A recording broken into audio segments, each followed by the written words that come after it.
नमस्कार दोस्तों, स्वागत है आपका आपके अपने चैनल शिक्षा और कहानियां में। आज मैं लेकर आया हूं एक ऐसी कथा जो केवल एक राजा की नहीं, बल्कि एक पिता की भावना, एक स्त्री के अभिमान और एक बालक की भक्ति का जीवंत उदाहरण है। यह कहानी है राजा उत्तानपाद की। वह राजा जिनके पुत्र ने अपने तप से स्वयं भगवान विष्णु को प्रसन्न कर लिया था। वह बालक जिसका नाम था ध्रुव। यह अद्भुत कथा तभी जन्म लेती है अबीना जब हम समझते हैं उनके पिता राजा उत्तानपाद की कहानी। तो आइए चलिए लौट चलते हैं सत्ययुग के उन दिनों में जब पृथ्वी पर राजाओं में एक से बढ़कर एक धर्मात्मा और ज्ञानी राजा राज करते थे। पुराने समय की बात है। सत्ययुग में स्वयंभुव मनु नाम के एक महाज्ञानी, तपस्वी और न्यायप्रिय राजा हुए। उनकी पत्नी का नाम था शतरूपा। इन दोनों के दो पुत्र हुए। पहले थे प्रियव्रत और दूसरे उत्तानपाद। प्रियव्रत का स्वभाव ज्ञान और वैराग्य से भरा हुआ था। वे ध्यान और तप में अधिक रहते थे, परंतु उनके छोटे भाई उत्तानपाद का रुझान राजकाज और प्रजा के कल्याण की ओर था।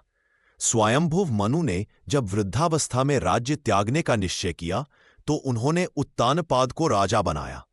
राजा उत्तानपाद न केवल पराक्रमी थे, बल्कि वे न्यायप्रिय और दयालु भी थे। उनके राज्य में धर्म की स्थापना थी, प्रजा सुखी थी और चारों ओर समृद्धि थी। परंतु एक ऐसी बात थी जो धीरे धीरे उनके जीवन का सबसे बड़ा दुख बनने वाली थी। राजा उत्तानपाद की दो रानियां थीं। पहली रानी थी सुनीति, शांत, विनम्र और अत्यंत धर्मनिष्ठा वाली स्त्री। वो सौंदर्य में भले ही साधारण थी, परंतु उनके हृदय की कोमलता और नीति धर्म की भावना उन्हें महान बनाती थी। दूसरी रानी थी सुरुचि, जिनका नाम ही उनके स्वभाव को दर्शाता है। वे अत्यंत रूपवती, चतुर और आत्माभिमानी थीं। उनकी सुंदरता ने राजा के हृदय को अपनी ओर आकर्षित कर लिया था। धीरे धीरे राजा का झुकाव सुरुचि की ओर अधिक हो गया और सुनीति की ओर उनका ध्यान कम होने लगा। राजमहल में अब एक ऐसी दीवार खड़ी हो चुकी थी जो दो रानियों के बीच नहीं, बल्कि न्याय और अन्याय, स्नेह और उपेक्षा, ममता और अभिमान के बीच खड़ी थी। कुछ समय पश्चात दोनों रानियों को पुत्र प्राप्त हुए। रानी सुनीति ने एक बालक को जन्म दिया जिसका नाम रखा गया ध्रुव। वही रानी सुरुचि ने भी एक पुत्र को जन्म दिया जिसका नाम था उत्तम। दोनों बालक साथ साथ बड़े होने लगे। ध्रुव अपने स्वभाव में विनम्र, बुद्धिमान और अपने गुरुजनों का आदर करने वाले थे, परंतु जब भी राजा दरबार या महल में आते, उनका स्नेह केवल सुरुचि और उत्तम पर ही बरसता। सुनीति और ध्रुव को मानो केवल कोने में ही खड़ा रहने का अधिकार था। एक दिन की बात है। राजा उत्तानपाद अपने सिंहासन पर बैठे थे। सुरुचि अपने पुत्र उत्तम को गोद में लेकर सिंहासन पर राजा के बगल में बैठी थी। राजमहल में वातावरण बड़ा सुखद था। चारों ओर सुगंधित पुष्पों की महक, वीणा की मधुर ध्वनि और रत्नजटित दीवारों की चमक थी। उसी समय छोटा सा ध्रुव खेलते खेलते वहां आ पहुंचा। वह भी अपने पिता की गोद में बैठना चाहता था। बालक ने नन्हे कदमों से आगे बढ़कर सिंहासन के पास जाकर कहा, पिताजी, मैं भी आपकी गोद में बैठूं? राजा उस क्षण कुछ बोल पाते उससे पहले सुरुचि ने तीखे स्वर में कहा, रुको ध्रुव, यह स्थान केवल मेरे पुत्र उत्तम का है। यदि तुम्हें राजा की गोद में बैठना है तो पहले तुम्हें मेरे गर्भ से जन्म लेना चाहिए था। यह वचन सुनकर चारों ओर सन्नाटा छा गया।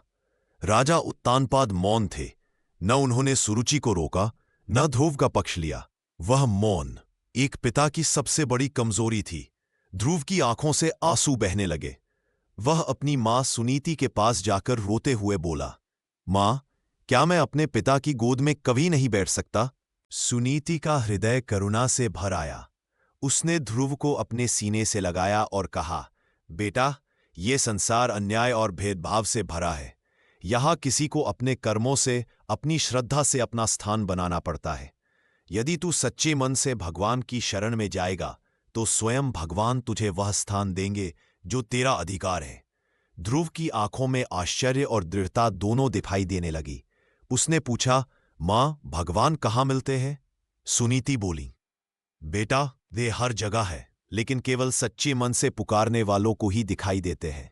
जा बेटा, तप कर, भक्ति कर और उनसे अपना स्थान मांग ले।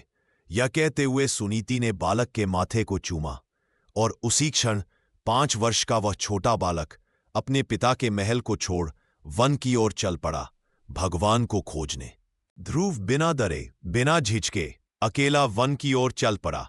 सूर्य ढलने लगा था, चारों ओर जंगली पशु थे, पर ध्रुव के मन में केवल एक ही लक्ष्य था, मुझे भगवान को पाना है, मुझे अपना स्थान पाना है।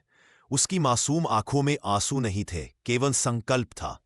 हर कदम के साथ उसकी दृढ़ता बढ़ती जा रही थी। वह चलता गया, जब तक कि वह एक गहरे वन में पहुंच गया। वही उसकी मुलाकात हुई देवर्षि नारद जी से। नारद जी ने जब उस छोटे बालक को अकेला चलते देखा तो वे हैरान रह गए। उन्होंने पूछा, बेटा तू इस घने वन में अकेला कहाँ जा रहा है? क्या तुझे डर नहीं लगता? ध्रुव ने विनम्र स्वर में कहा, मुझे डर नहीं लगता मुनिवर, मैं भगवान को खोजने निकला हूं, क्योंकि उन्होंने ही मुझे वह स्थान दिलाना है जो मेरे पिता की गोद में मुझे नहीं मिला। नारद जी मुस्कुराए, वाह बालक, तेरी उम्र तो खेलने की है और तू तप करने चला है, परंतु तेरा हृदय सच्चा है, तेरी भक्ति गहरी है। मैं तुझे बताऊंगा भगवान कहाँ और कैसे मिलते हैं। और इस प्रकार देवर्षि नारद ने ध्रुव को भक्ति का मार्ग बताया, ध्यान करने की विधि सिखाई और ओम नमो भगवते वासुदेवाय मंत्र प्रदान किया। इस प्रकार वन में अकेला वह बालक, जिसने अपने पिता की गोद नहीं पाई, अब भगवान की गोद पाने की यात्रा पर निकल चुका था। यही से आरंभ होती है ध्रुव की तपस्या और यही समाप्त होता है राजा उत्तानपाद की कथा भाग 1। आगे की कथा में आप जानेंगे कैसे छोटे से ध्रुव ने कठोर तप किया, कैसे स्वयं भगवान विष्णु उनके सामने प्रकट हुए और कैसे एक पिता के पश्चाताप ने राजमहल की दीवारों को हिला दिया। देखना न भूलिए राजा उत्तानपाद की कथा भाग 2, केवल शिक्षा और कहानियां पर।